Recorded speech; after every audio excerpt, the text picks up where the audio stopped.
Attends, j'ai juste une question. Si l'embryon n'est pas reconnu comme une personne, pourquoi est-ce qu'on devrait être contre l'avortement? Alors, en effet, les embryons et les fœtus ne sont pas reconnus par la loi française comme étant dotés d'une personnalité juridique. La personnalité juridique s'acquiert à la naissance lorsque l'enfant est né vivant et qu'il est viable. Il doit donc respirer et être doté de tous les organes nécessaires pour vivre.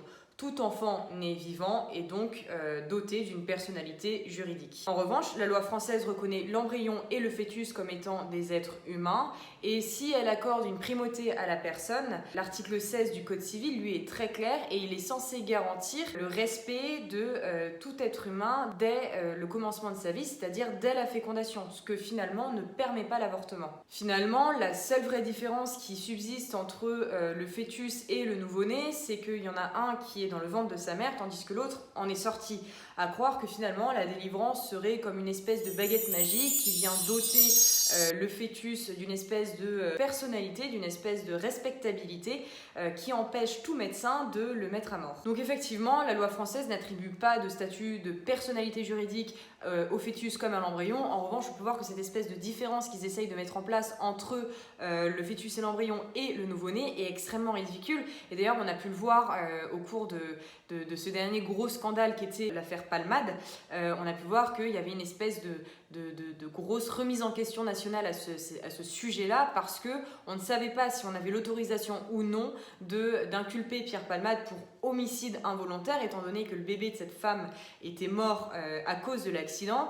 Et on sentait bien que les juges avaient quand même un peu les chocottes, parce que si jamais l'enfant n'avait pas respiré et qu'il l'avait inculpé d'homicide involontaire, ça remettait en question l'avortement. Donc on voit bien où toute cette espèce de redéfinition des termes par la loi ou par la population en général nous conduit. Et attends, si, il y a des différences. Un embryon, c'est tout petit, c'est genre un amas de cellules, alors qu'un nouveau-né, c'est déjà bien plus grand.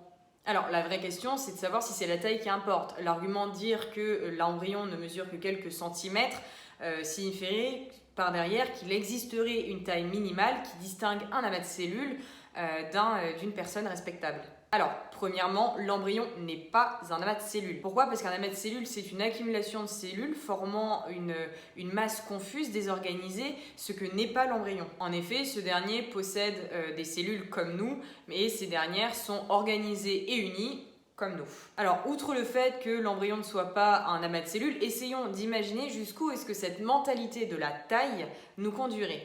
Si par exemple ton père est plus grand que ta mère, cela signifierait que ton père est plus humain que ta mère parce qu'il est plus grand en taille physiquement. Et dans ce cas, quid des personnes souffrant de nanisme? Est-ce que ce sont des personnes qu'on doit qualifier de moins humaines en fonction de leur taille, ou encore des bébés prématurés qui parfois peuvent faire la taille de la main à la naissance?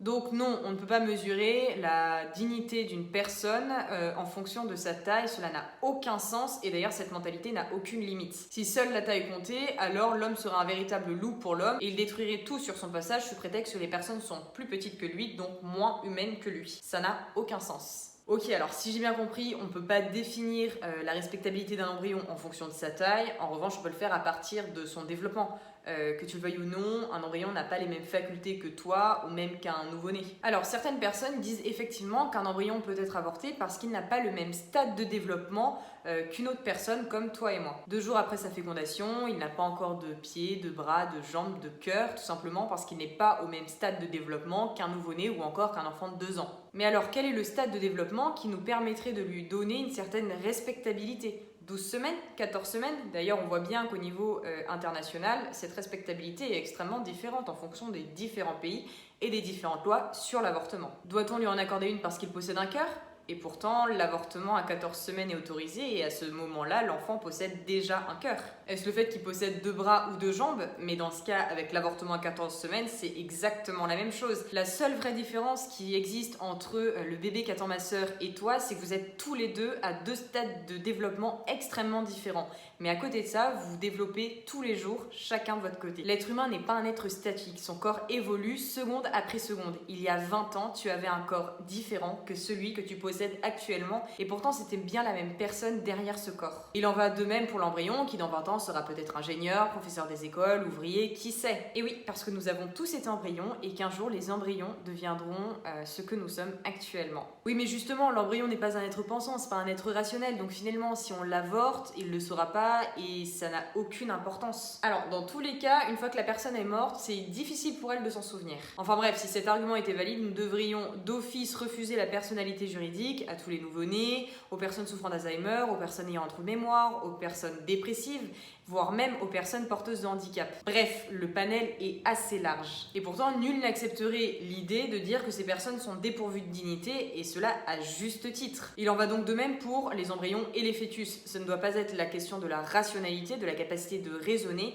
qui doit certifier ou non le droit à la vie des êtres humains. Et si les embryons n'ont pas de conscience, qu'importe de les avorter, en soi, ils n'ont ni souvenir, ni ne ressentent la douleur à ce moment-là. Cet argument consiste à dire donc que le fait de ne pas ressentir de la douleur ou le fait de ne pas être en mesure de se souvenir de quelque chose donne la légitimité à quelqu'un de te tuer. Alors, on va imaginer les mêmes critères dans un autre contexte. Imagine ta mère qui dort dans ta chambre, ou ton frère qui est plongé sous coma artificiel, ou encore ton pote qui et sous anesthésie générale pour l'opération des dents de sagesse. Te sentirais-tu capable de les tuer sous prétexte qu'ils ne soient pas conscients, sous prétexte qu'ils ne ressentiront pas la douleur? À vrai dire, cela m'étonnerait. De même, concernant le souvenir, j'ai une autre question. Te souviens-tu de ce à quoi tu pensais quand tu étais en train d'être allaité par ta mère aux alentours des 3-4 jours suivant ta naissance? À cette période, tu n'avais ni conscience de toi, ni souvenir, et pourtant tu étais digne et respectable. Ainsi, dire que c'est la conscience ou le souvenir qui garantit une certaine dignité ou une respectabilité à tout être humain